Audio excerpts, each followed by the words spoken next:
Use your powers for evil,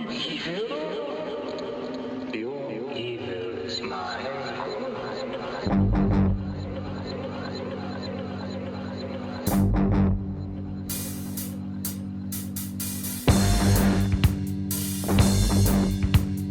Hello, everybody, and welcome once again to Next Stop Everywhere, the Doctor Who podcast. At long last, I get to record a podcast. It's been a while, so if I'm a little rusty, my apologies, everybody, but we'll give this a shot. So, hello, I'm here. This is Charles, once again, with my partner in crime and my partner in time, Jesse Jackson. Hello, Charles. Hello, Good to Jesse. be back. Yes. Thank you for, if it isn't Bruce, it's the Cowboys. So this is the time of year where, to pull the curtain back, Charles and I usually record Sundays. It just works out well for both of us. And depending on Cowboy schedules, we have to work around that. So we are at the mercy of the Dallas Cowboys schedule. Yes.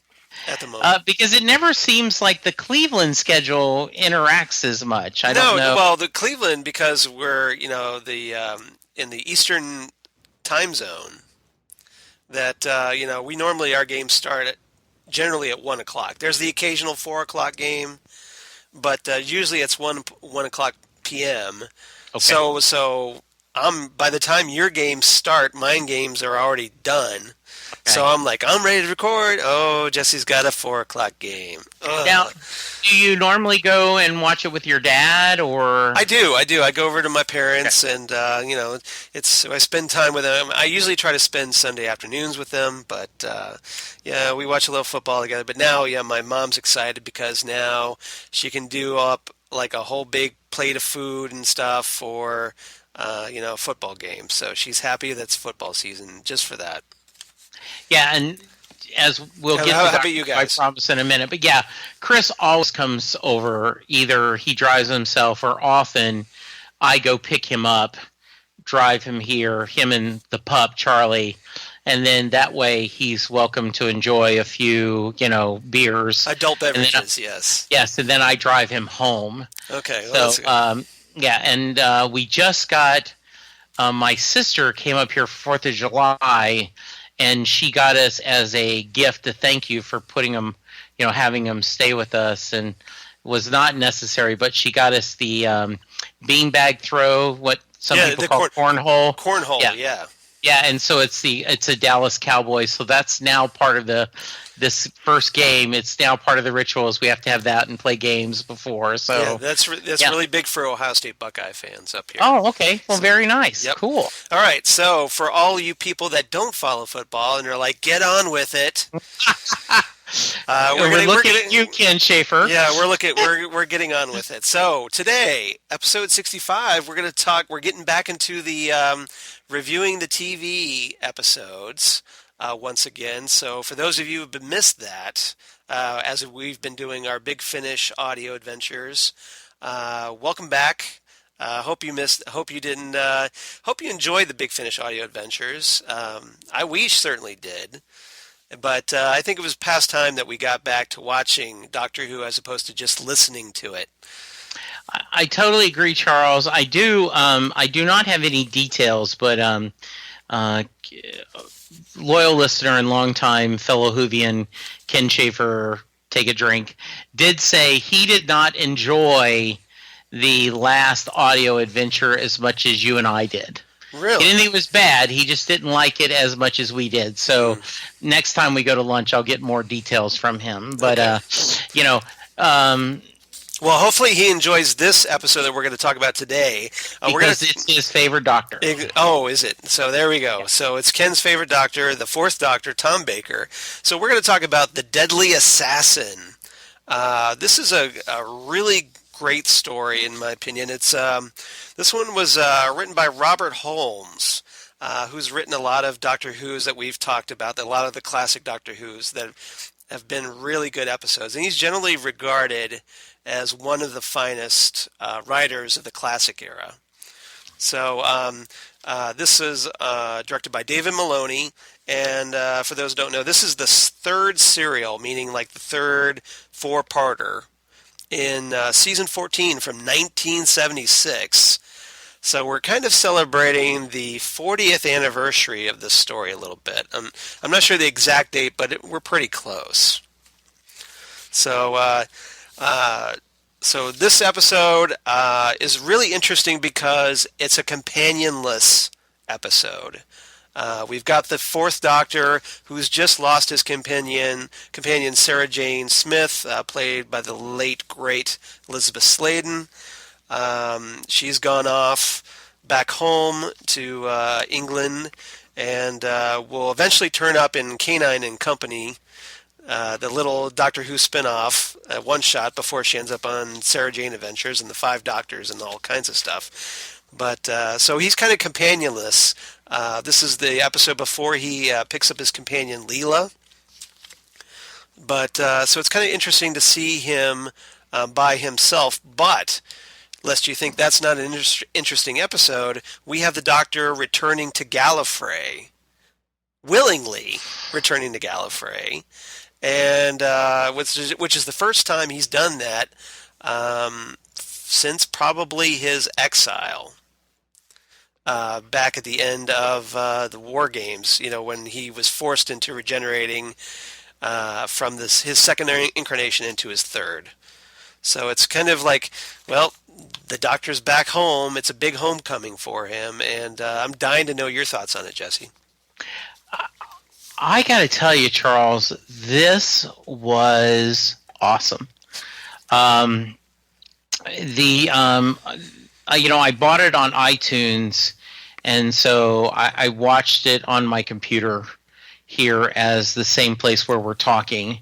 And through various things, I did not get to it till this past Monday. Mm-hmm. And, when I watched all four in a row, and I thought the third dragged just a little. Because that was set in the Matrix. Right. The kind of in the battle mind, mm-hmm. just a tad, but overall, this was... It's pretty well-paced for the most part. It is a very well-paced, and it is a really interesting story. There's a murder mystery. Right. There is, you get to kind of understand the Doctor's disdain for the Time Lord Society, mm-hmm. And there's this little fellow, the Master. Yes. We get to see him. And I don't know how much of this was new. So, but from my perspective, mm-hmm. We get a shout out that it's a Type 40 TT that's been, we get a lot of fan goodness in this episode. Introduced for the first time. It's one of the things I want to talk about as we discuss the episode. Yeah, because Robert Holmes definitely introduces a lot of concepts that have stayed with Doctor Who all this time to the present day. I love the idea that he was. I'm hoping you're going to talk a little bit about the different. It seemed like societies or sects or mm-hmm. countries of the world. So I'm not sure a little bit of that. But we kind of talked a little bit about that with. When the Doctor returned to Gallifrey in his 12th incarnate, or in the 12th Doctor did. Yeah. When we covered what's the story? The series 9 finale, Hellbent. Yeah. And also where we talked about the different classes, like with the Time Lords, the aristocratic Time Lords in their bubbled cities, and then right. you have the group of, I don't want to say primitives, but the society that has refused technology. They're almost like the Amish of Gallifrey. Yeah, where they have a much more rural. Right. Society. Yeah, and they called the Doctor a Pridorian renegade. So I want to talk about that. Pridonian. Yeah, Pridonian. Yeah, that was kind of the chapter, Yeah. which is essentially like it's a fraternity. Okay, that's what it was. Yeah. And so basically, he was like a frat boy on Gallifrey. right, and we established that one of the leaders was his teacher, right? And he kind of, I know you're never going to work out to anything, but at the same time, I think he's kind of proud of him. Mm-hmm. I think I'm curious, but there was a lot of meat in this serial. A great story, a lot of different things, and I, for one, liked having the Doctor without a companion. I wouldn't want that all the time. It makes it makes a nice change of pace, doesn't it? It does make a nice change of pace, and I think in the modern era, we do Dr. Light episodes, and we also have companion Light episodes. I'm thinking about when he was on the train, when the 10th Doctor was on the train. And at midnight? Yeah, midnight, yeah. But I just love this, the whole society, and they talk about how this is dress uniforms. So it's very ceremonial and ritualistic. Ceremonial. Yeah, we wouldn't be, they wouldn't be in this normally. There's a lot of Gallifreyan pomp and circumstance going on with the president, the Lord President, standing down. I don't know if he's at the end of his final incarnation and he can't be president anymore, Lord President. But so yeah, it's the Gallifrey is in transition, so everything's kind of up in the air. And then of course, who shows up? The Master, just to make things even more screwed up rather than they already are. And I know you'll go through the story, but one of the things I liked the most is not everyone knew who the Doctor was. Right. One of my quibbles is, immediately they know who he is, and it's and it's a big planet, and this time it wasn't. So I kind of like that because, and you've explained later that because of the Time War, he is a huge hero. Right. He is. But that obviously hasn't happened yet, as far as this story is concerned. Right. So this is just all they know him as he was this exile. Right. This renegade who ran off, and ran off in the TARDIS, an obsolete TARDIS, no less. Yeah. Which they love making fun of in this story. Yeah, and I thought it was really cool when they did the counting. Like snobs. Yeah, they like, okay, well, how many of these were there left? Oh, X, blank. Okay, and how many were done? One less. Well, where's the other one done? And it was, I just got to tell you, this is great choice, great story, and I'm excited to talk to you about it. All right, so let's run this down a little bit. First thing, as we've been doing, excuse me, there's a few guest stars I want to cover in this before we get into the discussion. We have Peter Pratt as the Master, and he's obviously the first. Well, he's the second incarnation of the Master, at least that we know of. We don't know. I mean, we find out in this story that the Master is essentially on his final incarnation, and he's desperate to stay alive. And he's kind of in this emaciated state. We don't quite know how he's got there, so we'll get into that a little bit too. And then we've got, but Peter Pratt. One reason I want to bring him up is this is his only appearance as the Master. Although the second Master does return in The Keeper of Traken. He's played by Jeffrey Beavers, who I believe was the husband of Mary Tam, former Doctor Who companion Romana, who recently passed.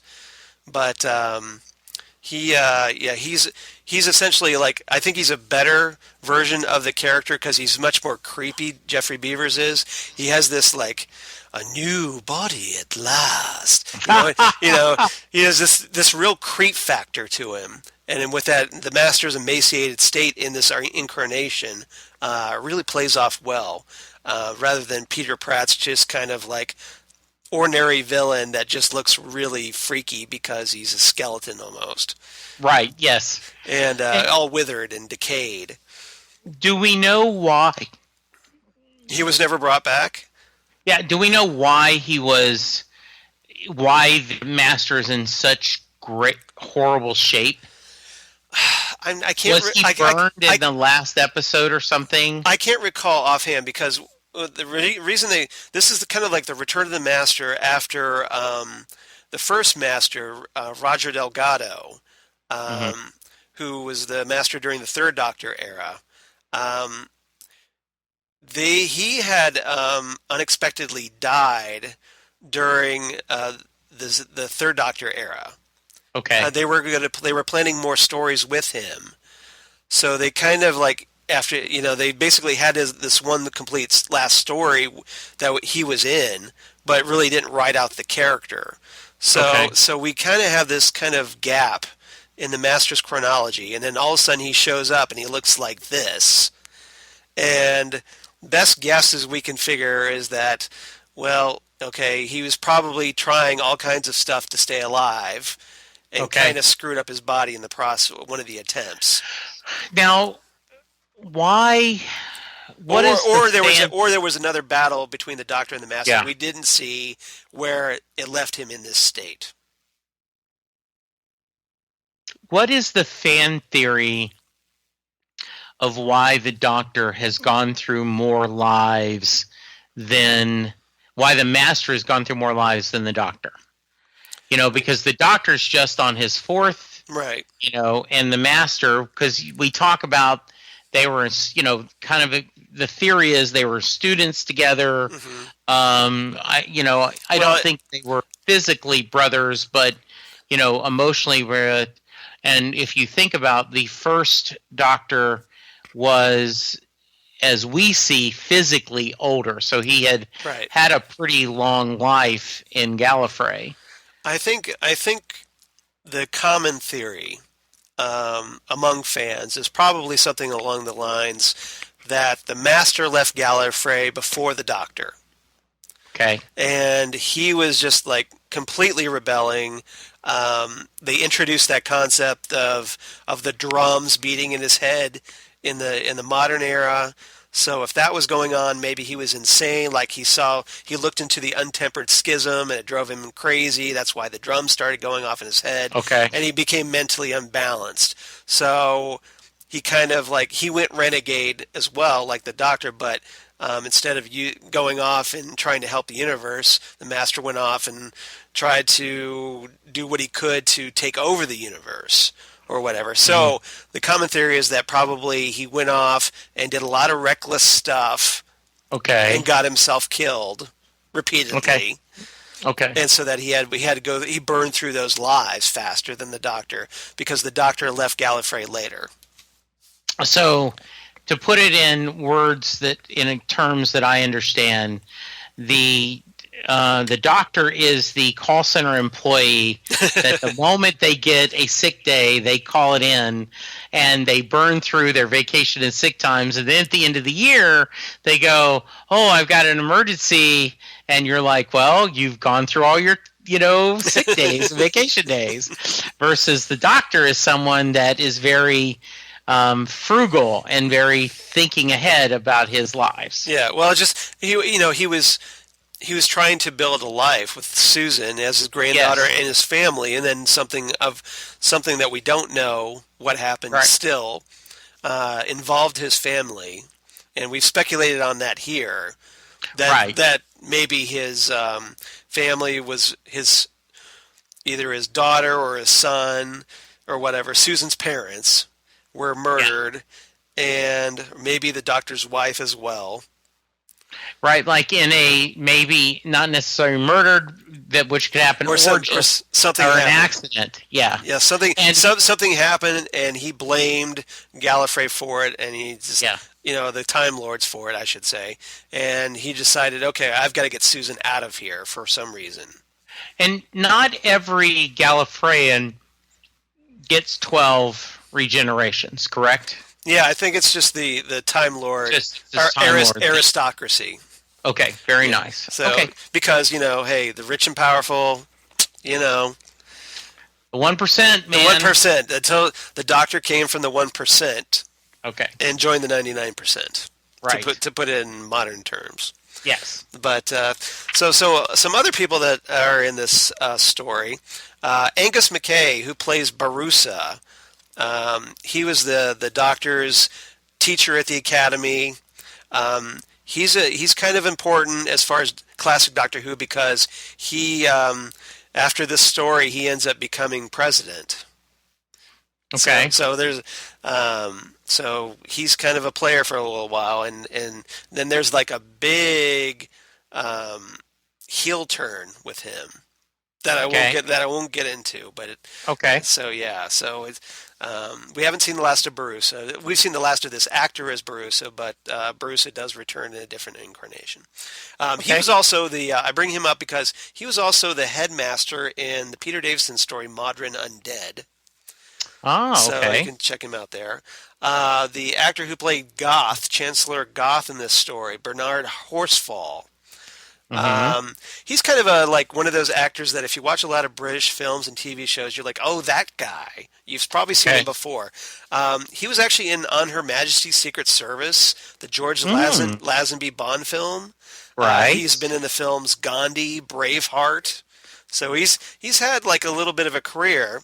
And Sounds like it. And he's been in several classic Doctor Who stories in addition to this one. He was Lemuel Gulliver, from Gulliver's Travels. He was that in The Mind Robber, which is a Patrick Troughton story. He was in the big Patrick Troughton story, The War Games, Troughton's Last. He played a Time Lord in that story. He was one of the Time Lords that oversaw the Doctor's forced regeneration and being sent into exile. So his Time Lord character was never named. So it'd be kind of interesting if he was actually playing the same character Goth back then. Yeah, it would be, and it would make sense. It would be, yeah. But absolutely. that's never been officially confirmed.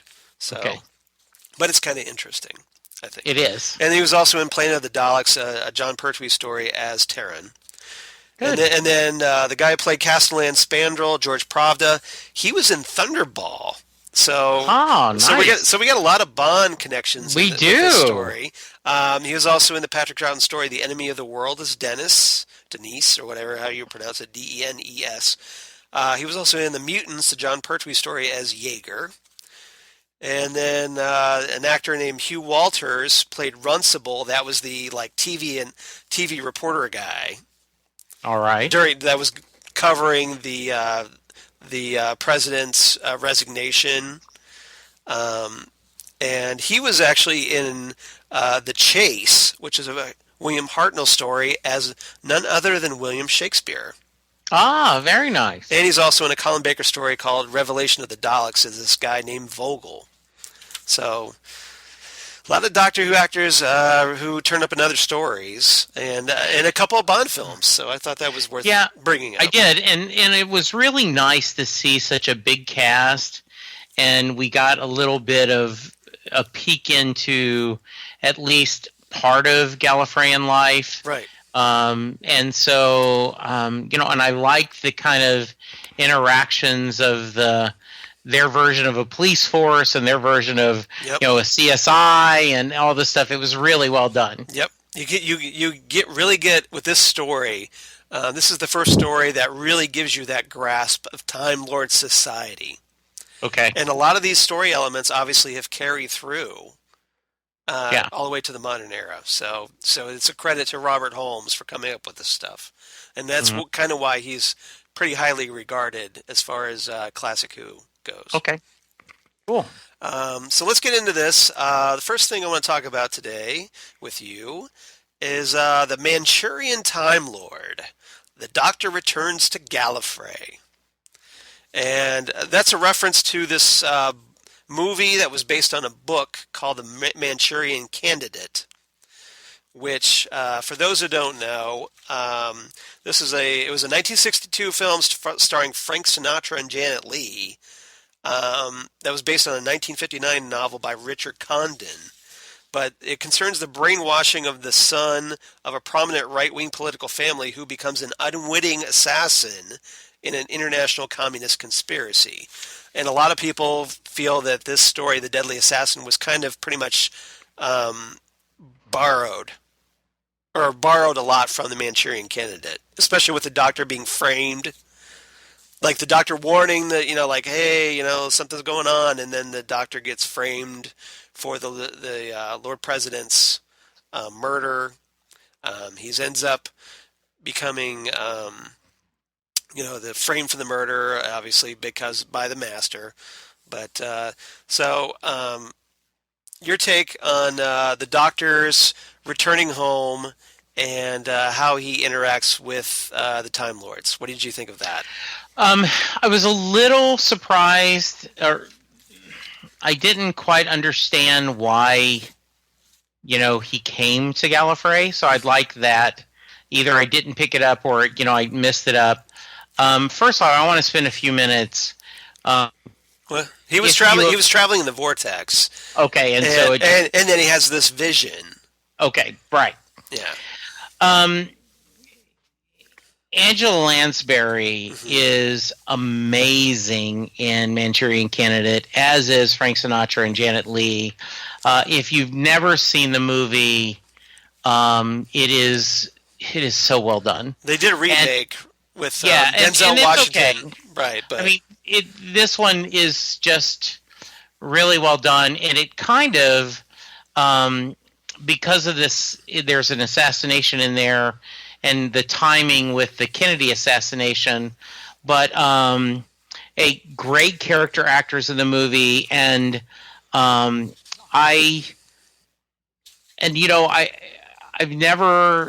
had a friend once who said that he was never a big fan of Jamie Lee Curtis because she just looked like a pale copy of her mother. And he didn't mean that in a bad way, just he's always had this crush on Janet Leigh. Okay. And, I just well, no, I've had this crush on, and seeing Janet Leigh in this movie, she is absolutely beautiful and a great character. So do this. Obviously, that was Janet Leigh from Psycho as well. Absolutely. Yep. So I did not make this connection until I read your notes. And this is the reason why I love doing this podcast with you, because that's exactly what this is. The Doctor is, gets this premonition, and he's going there. We get a lot of clever of Tom Baker, the Fourth Doctor, of slipping in and out, and it was a great sequence. I think you're talking about where after he arrives on Gallifrey, and the guards show up to take him into custody. Yes, and the Doctor's like, I'm not dealing with that, so I'm just going to sneak out of the TARDIS and do my thing because I got to warn the president. Yeah, and it's neat because he hits the elevator and goes the other way and bounces back. And it shows you how clever he is. Absolutely, and you also love the situation that you're a little confused. In fact, I had to watch it 2 or 3 times, going, okay, he's there on the floor, and all of a sudden he's up there where the assassination attempt is going to happen, right? And so you're like, okay, what drove him there? And he noticed something on the catwalk, so he goes up there to check it out, and then he's looking at the sights, he sees the gun and sees the sights, something's weird there, and they Meanwhile, there's like the actual assassin is down there. Yeah. You know, like this is after he's warned everybody. He's like, the president, save the president or Right. whatever. And they all think he's nuts. Yes. So he just goes up on the catwalk and essentially sets himself up. Pretty dumb, in my opinion. But it's his story. You had to get it going. Right. And so the real assassin's on the floor, meanwhile. It's not coming from the catwalk. It's actually coming from somebody in the crowd. And the doctor, of course, gets blamed for it because, it's rigged that way. Yeah, but I also how the doctor handled that with an air of confidence, an air of, okay, I can, I'm going to handle this, is just really well done. Well, the doctor always has to be the smartest person in the room, even with Time Lords, because he can't stand the idea of a Time Lord, any Time Lord being superior to him. He's a rebel at heart. Yes, he is. So he's going to be contrary, and he's thumbing his nose at the society, but even though while he's trying to prove his innocence in the process. Yeah. So okay, so we've got that. I just thought it was really interesting because, as I mentioned before, this is the Doctor's first time really back on Gallifrey since his exile. And it's interesting how he's kind of almost become this like guy that I remember hearing about you. Yes, weren't you that guy that left or whatever and gotten became a renegade or something? And so he's almost kind of like a tall tale at this point. And it feeds the theory that something happened to his family with the whole disdain about them not telling the truth. Right. And them coming up with the story. Yeah, that's a great point because they've kind of talked about how easy it is to make stuff up. Yeah. And the Doctor gets on Borusa's case about that because at the end of the story, they try to turn Goth into a hero, even though he really shouldn't be, because it tells a better story for the people. Yeah. So you kind of wonder, and I think that's a great observation, your point, if that happened before with like a cover-up of the what happened to the Doctor's family. Yeah, and the doctor's kind of needling Borusa a little bit about it. He is, and to make this a very film-centric discussion, I thought of The Man Who Shot Liberty Valance. Great movie. Great movie, where it says, Jimmy Stewart. Yeah, you print the legend. Yeah. Right? If the legend is better than the truth, you print the legend.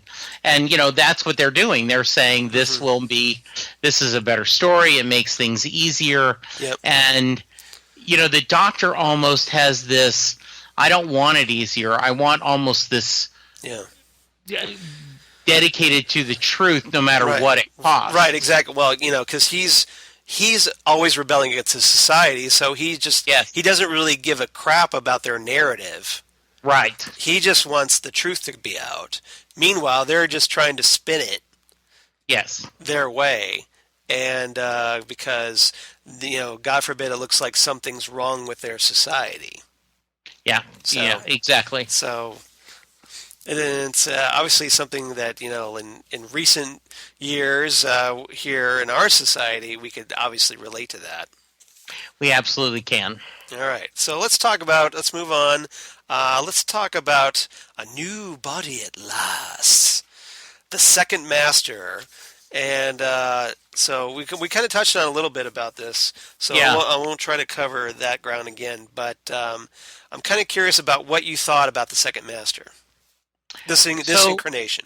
Yeah, he was okay. I was a little off-put by the kind of monster appearance of him. Right. It is very shocking compared to what we're used to. It is, and I always tend to think of the classic Master as the, I've talked about this, Little John and the Sheriff of Nottingham. The Claude Rains character, Right. kind of classic villain.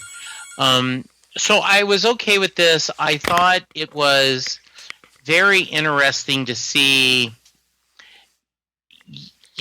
once again, the doctor may be the smartest man in the room, but the master has put a lot of his efforts and his teaching and whatever scientific work into this hypnotism and this mind control, and it's another good example of that we're seeing, right? Yeah, I think that's just one of those things that in his adventures, for lack of a better word, out in the universe is probably something he picked up. Right. And used to his advantage over whatever indigenous people he came across. Yeah. So, and obviously it's a skill that, now we don't know. Maybe he picked it up, maybe he developed it on Gallifrey, which is why he chose the name the Master. Right. But, it just, or it just could be something that he just added to his repertoire. We don't know, but it's but it does give him an edge. It does over the Doctor. And the Davison episode we spoke about during this rewatch, that was a big, factor. Planet of Fire, yeah. Yes. Now, what? And I'm a simple man, Charles, and I love seeing the Master's TARDIS in its different shapes. Right. That makes me smile, because it reminds you that a TARDIS isn't supposed to look like a police box. It's supposed to look like anything. And that's another advantage the Master has over the Doctor, is that his chameleon circuit works. Right.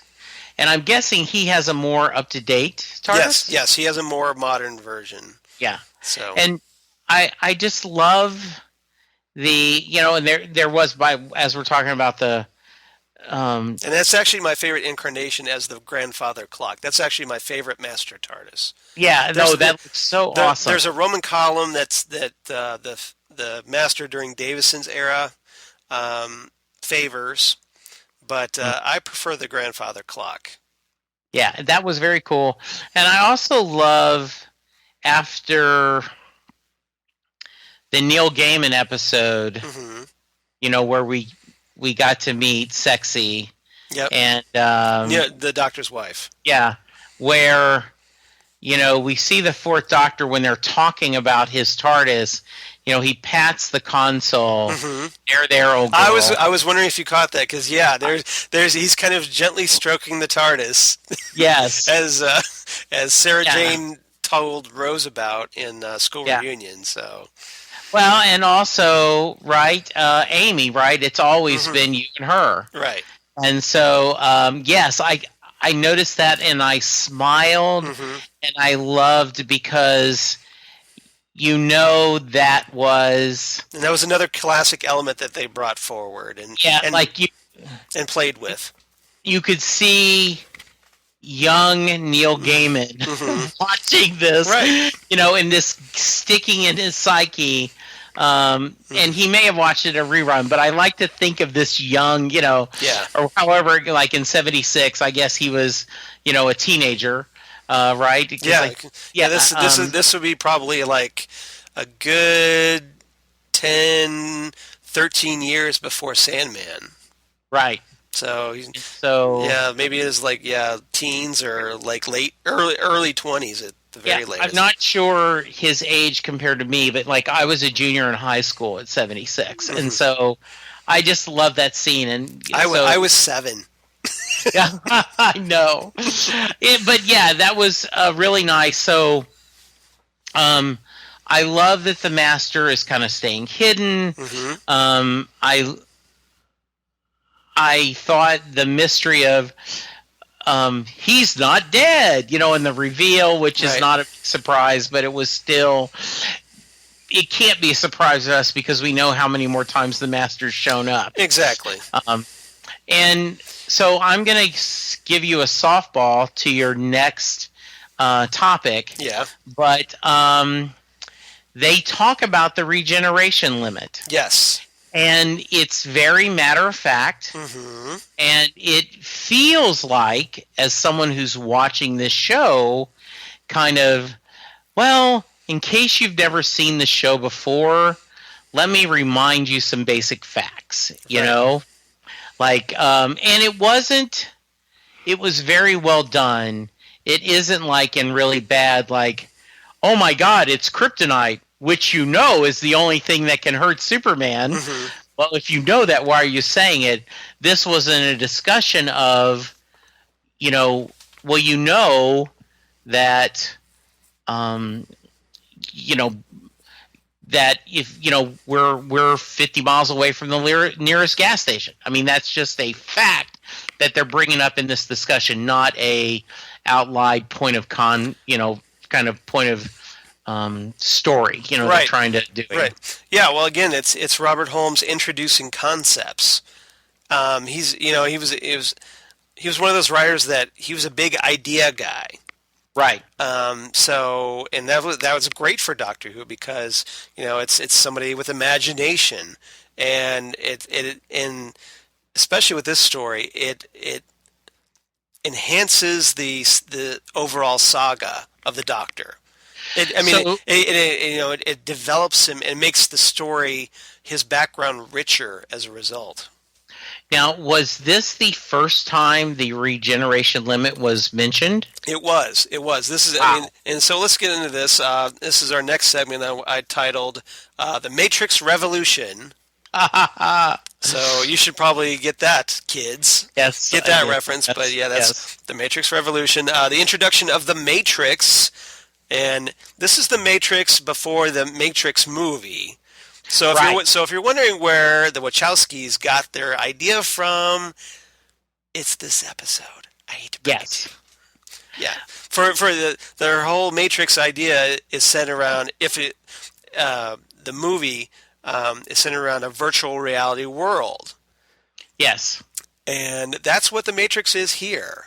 So it's kind of, if it's not taken from here, it's really coincidental that you have a virtual reality world and it's called the Matrix, and you know, one of those things. But yeah, because you certainly can make the argument, though I do not know of a earlier work that had this mental battle going on that they were doing. Mm-hmm.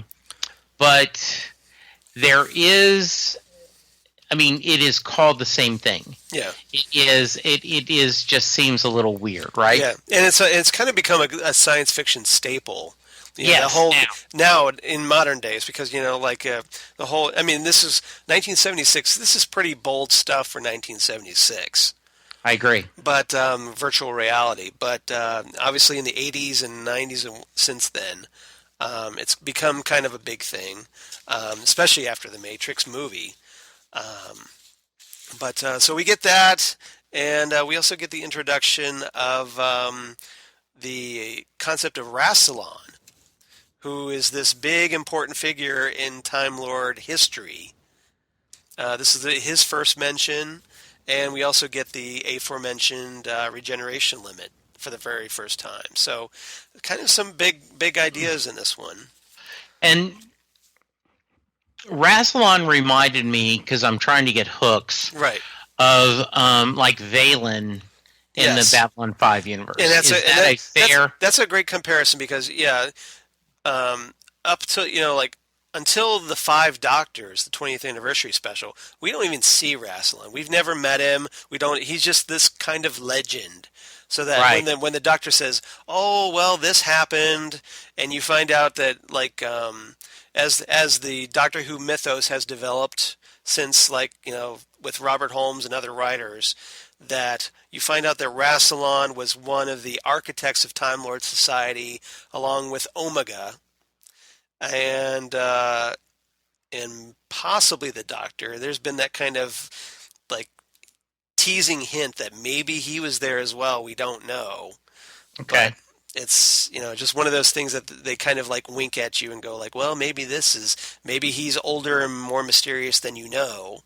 Yeah. But but Rassilon is essentially like, yeah, he's considered the architect of Time Lord Society that helped create the Eye of Harmony, which is, and we kind of get that introduced as well, the Eye of Harmony, for the very first time. And we've talked about the Eye of Harmony because it turns up in the 1996 TV movie with Paul McGann. Right. So now the question with the is Master. With the Master as well. So yeah, there's that story also borrows a lot from the Deadly Assassin. Absolutely. But so the Master obviously knows about the Eye of Harmony, how it's important, and how it can be. It's just basically you find out there's this massive stellar engineering feat where we have like it's a star that's about to go supernova, and somehow it's been kind of like frozen in time, and the power is used to power time travel. Yes. And that's what creates the Time Lords, that gives them their vast power and mastery over time. So Rassilon's considered like this big important figure, kind of like an Albert Einstein or Thomas Edison of Time Lord Society. Yes. And then we've got the regeneration limit, which we've talked about, but we never quite got, like this is where it was introduced, but we thought, well, so how many lives has the Doctor had? As far as we know, he only had 4, or maybe more. And at the time, of course, we thought, well, there's no way that we'll ever get to see the Doctor reach his final incarnation. Ha ha. We know differently now. And he's even on his second set of lives. Yeah, and I think one of the cool things is this. I'm so glad you picked this episode because before when Matt Smith's Doctor was hitting the end, there was a lot of discussion about how many lives did he have left. Right. And we're going to ignore this, and then there was like, well, we aren't sure that's canon, or maybe they were just talking, or maybe well, do we count the second David Tennant, kind of things. And there was, and then the, War Doctor. And right. So to hear this statement being made, it's almost like going to the original text to do study. Yes. And so I'm really glad you picked that. It's kind of part of the Doctor Who Bible. And then Rassilon said there will only be 12 regenerations and blah blah blah, and yeah. And you're kind of like, well, why? What's 12? What's going on? Why isn't it only 12? Or like why isn't it like 14 or 22 or 100? Like what? Or like if there's only like 12 times, why can't there be another 12? Which obviously there can be. We found that out. So you're kind of like, well, why do Time Lords, if they can create more lives for themselves, why do they decide to limit themselves to only 12? Yeah, and so I really 12 regenerations, I should say. Yeah, 13 lives. And I'm glad they brought that up. And so anyway, and what a great concept. That they're doing this. So and it's essentially what the Master's whole reason for being right now is. That's his big master plan, is because obviously he's at the end of his regeneration cycle. He's looking for some new lives really quickly because if you look at his body, damn, and he so he's using the Eye of Harmony. His whole plan is use the Eye of Harmony to get the energy from that to kind of jumpstart himself in a whole new regeneration cycle. And so it's kind of interesting that we get these concepts introduced, but it also makes sense as far as the actual plot goes. Yes, it does. So, all right. Was there anything else you wanted to talk about this episode? It was, as I've said, it was really good to see the Doctor kind of back home, showing his disdain for the society, kind of getting a feel. Also, for a change, I still think it's neat. There's no companion, and it also feels good. What did you think of Tom Baker without a companion? I liked him a lot. As we get to our favorite lines, I'm reminded, and I don't know where this whole quip thing started. We're going to need a bigger boat, or I'll be back, or whatever we're doing. Catchphrases. There is not as many catchphrases in this. Really good discussions, but not. And so it's just him back and forth and going. So I liked it a lot. Yeah, if you notice, because he doesn't have a companion around, Tom Baker essentially makes us, the audience, his companion. Yes. There's a lot more asides. Like, he kind of looks at us a little bit, and he talks to himself. Yes, he does. But essentially, he's talking to us because we're watching him. So essentially, we kind of serve as an unofficial companion in the story as we watch the Doctor go through everything. One thing I forgot about to mention about the Matrix. There's a few other stories, if you're interested in checking out, where the Matrix turns up. Matrix is in. This is obviously the first appearance here in The Deadly Assassin, but it also turns up in Arc of Infinity, which is a Peter Davison story, and The Ultimate Foe, which is the final Colin Baker story. Okay. And then, of course, we see a sliver of it, a little splice of it in the Nether Sphere in Death in Heaven, which was the Peter Capaldi with Missy, where, and then, of course, the Eye of Harmony, I forgot to mention, is in the TV movie. We talked about that, but it's also in Journey to the Center of the TARDIS. Ooh, very nice. Good. The Matt Smith story. So, yeah, a lot of people forget that one, but yeah, it's in there. Oh, good. So, okay. And I guess that about does it. So, Jesse, do you have any favorite quotes of this story? Yeah. I did. I was hoping that'd be because you had to watch this when you could write stuff down. Or I don't know why, but I was amused by Malfeasant Tribunal Order. Okay. What is that double speak there? That was just What is this language you speak of? Yes. But yeah, there is one that I got where I can feel my hair curling, which means it's going to rain or I'm onto something. And that was a great line. That was actually one of my lines because I thought that was a great line. Yes, I agree. So, okay. Do you have any others? I did not write down the dialogue, but when his teacher and him quip back and forth, I thought was a really nice scene. As I talked earlier, this whole I'm going to act like I'm not proud of you. Yeah. Oh, you mean like when Borusa tells the Doctor, 9 out of 10 or whatever? Yeah. Yes, at the kind of end that kind of...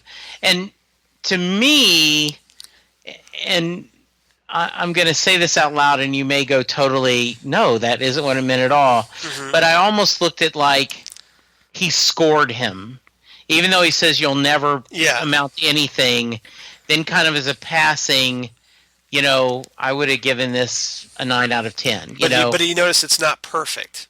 No, it's not. Because God forbid he does something perfect. Yes. Yes. So Raslan forbid, I should say. Yes. All right. So you tell me. Yeah, I got some quotes as well. I like. We have him now, but beware. The Doctor is never more dangerous than when the odds are against him. Yes, that's a great one. That's the master. There's a little brief exchange between Engen, that little bureaucratic Time Lord guy, right, and the Doctor, where Engen asks the Doctor, "What is the Master like on mathematics?" And the doctor replies, "He's brilliant, absolutely brilliant. He's almost up to my standards." Very nice. And I got one last master line where he tells the doctor, "You do not understand hatred as I understand it. Only hate keeps me alive.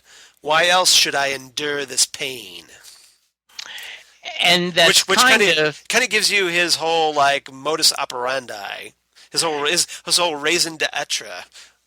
And it also reminds me a little bit of the use the Force, Luke. Only the dark side can you truly see. And it's not coincidental that the Master in this incarnation kind of looks a lot like Palpatine, is it? Yeah, good point. 1976, just saying. Just saying. There we go. Yep. Cool. Yep. So so let that conspiracy settle in that there we go. George Lucas lifted Emperor Palpatine from the second Master. Well, you know, if you're going to steal hooded cloak, kind of sunken in eyes, looks a little decayed, and you know things are going on there. If you're going to steal from the best. Exactly, and it wouldn't be the first thing Lucas stole from Doctor Who. Absolutely, very nice. So, cool. All right, so what's your rating for this episode? I am giving it 9 puffy shirts. Right. Now I didn't talk about that because I wanted to save my rating. It was like basically like out of a Ren Fair, that shirt, or a pirate movie. Well, and yes, because I'm thinking of the Seinfeld movie, the Seinfeld episode where he says the puffy shirt. Yes. You know, he wears it on. Yeah. But that was more frilly, wasn't it? Yeah, it was. It was more of like a John Pertwee frilly shirt. Yeah. I love that he wasn't in his coat and his scarf and hat. Now, he used the scarf as his version of the utility belt every once in a while. Yeah, in the Matrix. While he was in the Matrix, Yeah. So I was happy for that. Mm-hmm. But it was really good to see him in this really almost work clothes. You know, the kind of big belt sleeve. Dressed down. Yes, it was. I liked that a lot. It was Casual Friday on Gallifrey. Yes, it was. So yes, right. I would give it, like I said, 9 puffy shirts. I really like this one. Yep. Good stuff. Well, we're actually in sync this week on this one. All right. And Borusa would definitely approve because I give it 9 out of 10, just like Borusa would. Eyes of Harmony. Ah, very nice. All right. Cool. All right, so moving on. Before you ask, yes, I have a reverse the polarity. Unless, of course, you have a reverse the polarity. No, I do not. Thank you, sir. Continue. All right. So yeah, I'm going to reverse the polarity because we're going forward in time to 2014 with Dark Water / Death in Heaven. Episodes 11 and 12 from Series 8 in 2014, written by Stephen Moffat. So if we've talked about these episodes here on Next Stop Everywhere, but for those who don't remember, and if you don't, shame on you because it means you haven't been listening. So we've got 2014 London. The 12th Doctor and Clara learn that Missy, a new female incarnation of the Master, has control over the Cybermen and uses them to release cyber pollen all over the world that resurrect the dead as more Cybermen. Meanwhile, Missy has used a data slice from the Matrix. Yes. So we've got the Matrix to create the Nethersphere, a virtual reality, trapping the souls of the dead that include Clara's recently deceased boyfriend, Danny Pink, in order to turn them into a cyber army. Yes. Now, Missy's plan here is to give the Doctor control of the cyber army as a birthday present. She explains that he can lead his own personal Cybermen army as a conquering force to save the universe from tyrannies such as the Daleks, just like he's always wanted, and she wants to prove to him that they are fundamentally the same.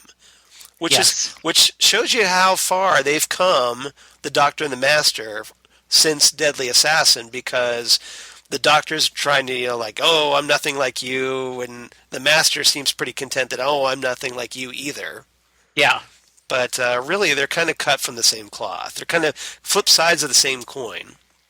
Absolutely. And I have just loved Missy as the Master. Yeah, I hope we see her again. Michelle Gomez. Yes, absolutely. I think we will. I'll be surprised if we don't see her in Series 10. I think so too. Lastly, the Doctor ultimately rejects the gift, of course, passes the control bracelet to Danny, who kept hold of his personality through his love for Clara. Danny leads the cyber army into the sky, where he and they explode, incinerating all the cyber pollen clouds across the world and saving humankind. Yay! Although Danny's dead, so sorry, Danny, Yeah. but, Yes. And sorry, Clara, you lost your boyfriend, but them's the breaks. And, she's on that last, spending that last minute. Yeah, exactly. You get to, travel the universe forever until you decide you want to quit and die. Right. With traveling in a time machine and a TARDIS of your own with the Shilder, so Absolutely. life doesn't turn out too bad for you. No, it doesn't. All right, Okay. so that's it. I just thought that was a nice little modern. There haven't been that many Master stories in the modern era. There's there's the TV movie, and then there's the John Sim. There's two stories Tennant, with him, yeah. and during the Tennant era, and then there's those two stories with Missy. Right. For the Capaldi era, so there's not a lot to choose from. But this one with the Matrix involved, I thought that kind of applied. Perfect. All right. And what are we going to talk about next time, Charles? Next time on Next Stop Everywhere, we're going to talk about the Time Warrior. Ooh. And if you haven't looked this one up yet, Jesse. I have not. Okay, it's a pretty big story. It's set during the John Pertwee era, so we're kind of moving back. And as we've been doing, counting back. And I know it's been a while since we did John Pertwee's story, and you seem to enjoy the first one a lot. I did a lot. So I'm hoping you'll enjoy this one because we get two first appearances in this story. Okay. The first appearance is by none other than Sarah Jane Smith. Ooh. So you get to see how the Doctor met Sarah Jane Smith, so I thought you'd get a kick out of that. Absolutely. And we get the first appearance of none other than the Centaurans. Nice. Okay. So I hope you dig this one. It's a lot of fun. And if nothing else, it's worth it just to check out the first appearance of Sarah Jane Smith. Absolutely. So I hope you like it. Charles, if someone wants to give us feedback, how can they? Well, if they... Why, thank you, Jesse, for setting me up so professionally. They can reach us at nextstopeverywhere@gmail.com. Or is it nextstopsmg@gmail.com? I can never remember, but I never. That tells you how often we get emails. Yeah, we don't really get a lot of emails. So no, we do not. Normally, people contact us on the Facebook account that we have, Next Stop Everywhere, the Doctor Who podcast. So you can find us there on Facebook, or you can find us on Twitter at nextstopsmg. Yes. And we get a lot of people there, so feel free to drop us a line there and let us know what you think of the show. Or if you have any stories you'd like us to cover, that would be cool too. We're down to Doctor 3, so we're going to do 2 and 1. We do take requests. Yes, we do. So, and then Jesse, how can they reach you? I am at Jesse Jackson, DFW. I also am on the Facebook, as I just went through binging Major Crimes, where at Jesse Jackson in Louisville, Texas. And I have Instagram, and you can also hear me when I'm not talking about Doctor Who. I'm talking about Bruce Springsteen on Set Lusting Bruce. Take a drink, and you can kind of go from there. And Charles, how about you? Don't you do a blog or something? Yeah, I do a blog or something. They can reach me. If you want to reach me, please do. At Charles Skaggs on the Twitter machine. At Charles Skaggs on the Instagram. Facebook, of course, Charles Skaggs. And my blog Geeky Things, which I'm sure that's what you're referring to. Damn Good Coffee and Hot, where I talk about all kinds of Doctor Who, Next Stop Everywhere, of course, and any kinds of comics, sci-fi, anything that I find interesting. I try to pass along Torchwood, Sarah Jane, stuff on the new Doctor Who spinoff Class whenever they decide to tell us something about Class. Right. It's isn't it supposed to be out by now? Shouldn't we have a trailer by now? But Yeah. I'm just saying. But other than that, you can reach me at the Fandom Zone podcast, which I do with friend of the show, Karen Lindsay. And Yes. and we want to get. I think Jesse will join me in this. We want to give a special shout out to Karen, who is going through a rather rough time with her husband's health at the moment. Yes, she was supposed to be on this because Tom Baker is her favorite doctor. And Right, so exactly. So I'm a little, they're yeah, gonna use the it's kind of disappointing that Karen was not able to join us because I know she would have loved talking Tom Baker with Yes. us. But Jesse and my thoughts are with her, and I'm Always. hopefully all of yours as well, as we're waiting for her husband to recover, and then we can, hopefully she'll be able to join us on a future episode of Next Stop Absolutely. Everywhere, and rejoin me soon, hopefully on the Phantom Zone podcast. Absolutely. So Karen, our thoughts are with you. Yeah, we love you, podcast mom. Yep. All right. Hey, a great one, Charles. You're this one, just a solid episode and a lot of fun. So Yep. this was great. I'm glad you enjoyed it. Yeah. So I'm going to end with, as always, thank you, Charles. Thank you, Jesse. listeners. Keep hope alive, and remember, something's interfering with time, Mr. Scarman, and time is my business. Nice. Pyramids of Mars. Very nice. Yes. All right. Good night, everyone. Bye, everyone.